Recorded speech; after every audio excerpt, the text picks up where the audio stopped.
Oh yeah, I was gonna ask, do you see any future where you guys join Sorry. Hasan on anything at all? Join Hasan on anything. If he was like, I wanna this candidate canvas with them or something, and then they're a good Dude, if he wants to come to Ukraine tomorrow, I'll buy him the ticket. We'll go straight to Pokrovsk. I'd have a great time. Mm-hmm. Yeah, if he wants to come to, if he wanted to come to Israel, why not? Like, take him around. Have to full on apologize or acknowledge like everything that he's done. Same thing with Vosh. Same deal. I feel like Hasan's got a much longer list though.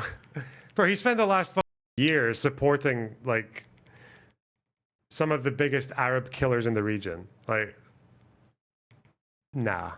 True. Tyrants, imperialists. What is it with this Ottoman colonizer just constantly supporting people expanding their imperial interest in the Middle East? All right, what's this?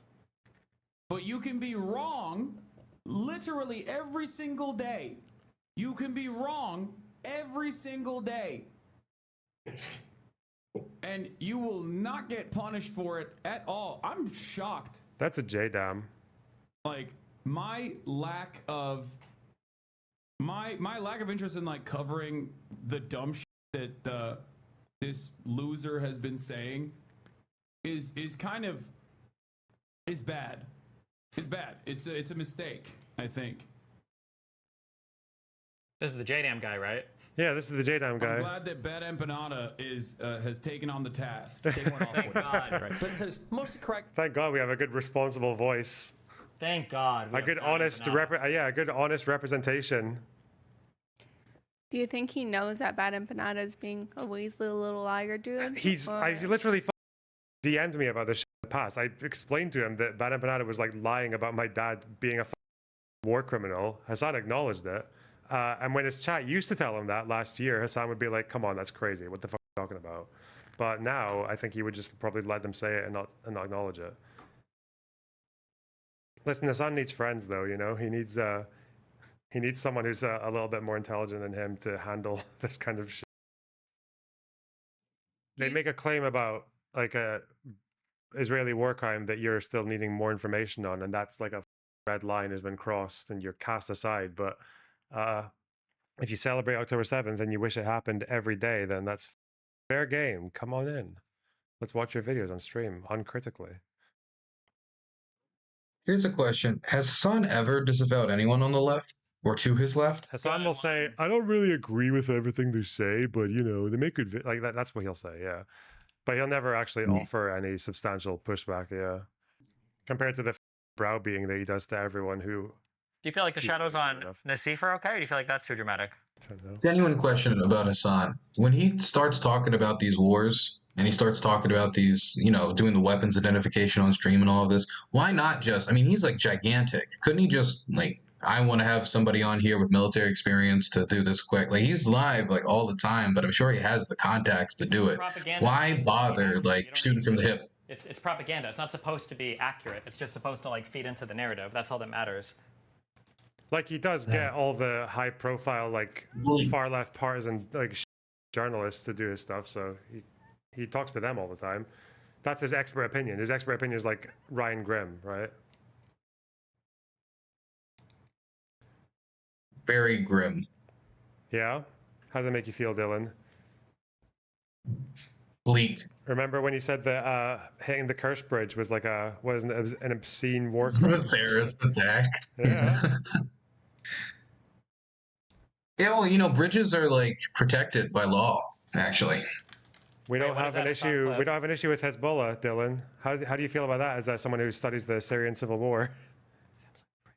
Oh, well, you know, I mean, if there's anything the Palestinian people needed, it was for their refugee camps to be starved by the Assad regime.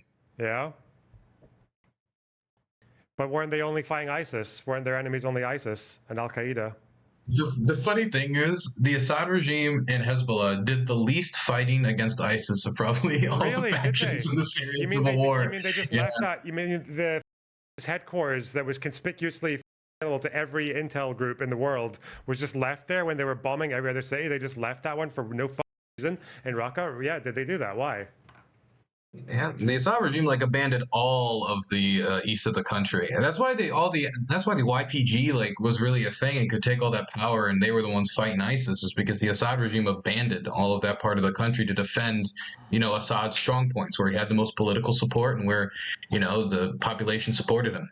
Wasn't it crazy during the initial protests against Assad in the Arab Spring when Assad just passed that decree which released a bunch of prisoners whilst he was constantly jailing protesters for arbitrary reasons? Meanwhile, he put out an amnesty decree, released a bunch of prisoners, some of whom actually ended up becoming leaders of ISIS. Cringe. Yeah, he poisoned the opposition movement with terrorists. I mean, he wasn't the only one, of course, but he certainly didn't help. Wasn't it? Wasn't it crazy where they were like the only people who were still allowing ISIS to use their banking system? Everyone else in the world had like put in sanctions and tried to disconnect them from the international banking system, but Syria was just like, yeah, just keep on doing it. Actually, let's trade. Let's buy your oil and let's trade in grain and wheat as well. I believe if you look at like the casualty data of the war, like the Assad regime, I believe killed like more people than any other faction by like a factor of like 2 or 3. It's not even close. I like it when they were basically murdering or capturing all their opponents when they would defeat opposition fighters, but when they defeated ISIS, they let a bunch of the surviving fighters, evacuate so they could go to another side of the country and fight with rebels. And Hezbollah called it a victory against Israel. Sorry, Nasrallah's a fuck. Anyway, apparently I need to see what was a new video on Hasan's main channel. Why? Why? HasanAbi? Is there ever a future where you think? Oh you my are- god, he did another one. Hell yeah. The Because- biggest genocide defenders on the internet. Yes. Really, the biggest ones. Why does he look like an old man here? What the is that? Has he been made to look like an old man? Who, Hasan? Or is this just like a bad angle for him? Or me? No, Hasan in this thumbnail. He's a wacky dude, you know? It's such a video. It's unbelievable. You would call it, wouldn't you? Yep. Because you're hiding from the truth, Mr. Genocide? True. No, the shadows on him are fine. Huh. I think maybe it's because of the background colors too that make it like more shadowy. You just mind me. What? I mean, I think I'm being accurate. I think the blues and purples are making it look more shadowy. Stephen Miller's deportation plans. Stephen Miller, Trump's top immigration advisor, has publicly declared that they would pursue such an enormous effort partly by creating a private red state army under the president's command. Miller says a re-elected Trump intends to requisition National Guard troops from sympathetic Republican-controlled states and then deploy them into Democrat-run states whose governors refuse to cooperate with their deportation drive. Such deployment of red state forces into blue states over the objections of their mayors and governors would likely spark intense public protest and possibly even conflict with law enforcement agencies under local control. Based. Hello. Based. Based. Hello. Can we get the based alert going off here? Excuse me. And What this happened there? is his current immigration advisor. He's more than that now, isn't he? Didn't he get a cabinet role? Which one did he get? Miller role. Deputy Chief of Staff for the White House. Oh my god. Wait, that's as expected. What actually happened? What? Why is there nothing today? To that.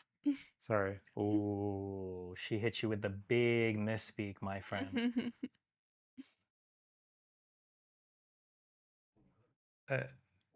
Deputy Chief of Chief of Policy, is that the same as Deputy Chief of Staff of the White House? It is, isn't it?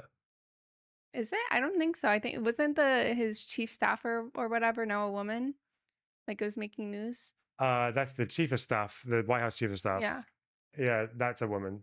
First woman to fill the role, actually. Yeah. So you should be grateful. Oh yeah, of course. Yeah, this is Gee. Deputy Chief of Policy. So yeah.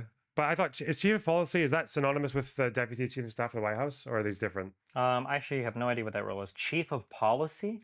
Deputy. Okay, let's say chief of staff. Chief of staff is your top of basically the White House office. So your Mark Meadows was your last chief of staff. This is the guy that communicates between the president and all of his staff, basically. Okay. Susie Wiles is the current pick. Yeah. Yeah, but So they're not the same. but it's Chief of policy sounds like it could be an advisory role in the White House or something, and the White House staff maybe. yeah, I don't think these are synonymous. Okay.